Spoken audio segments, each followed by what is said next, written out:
মুই শুধু ভাই একটা কথা কইবা চাচ্ছি, মুই তো তোমারে ছোঁয়া, মোর বাড়ি কিন্তু মির্জাপুর আটোয়ারির।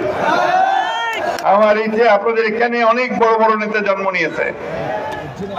আমাদের আরেকটা গর্ব আছে আপনাদের এই এলাকার মানুষের, তোমরা তো কহে না, মুখে কইবা আছে। শহীদ প্রেসিডেন্ট জিয়াউর রহমান আমাদের স্বাধীনতার ঘোষক, আমাদের বহুদলীয় গণতন্ত্রের যিনি প্রবর্তক, যিনি আমাদের নতুন বাংলাদেশের স্বপ্ন দেখিয়েছেন, গড়ে তুলেছেন, তার নানার বাড়ি কিন্তু আপনাদের কাছেই, নাজিরপাড়া না?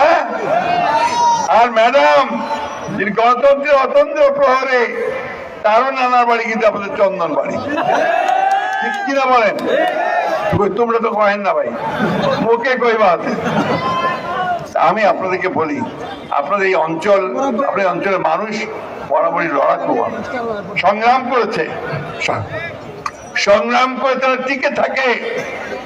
আজকে আমাদেরকেও সংগ্রাম করে আমাদের এই অঞ্চলকে আজকে সত্যিকার অর্থেই একটা জাতীয়তাবাদের ভিত্তি ঘাঁটি তৈরি করতে হবে, শক্ত ঘাঁটি। ঠিক পারবেন আপনারা?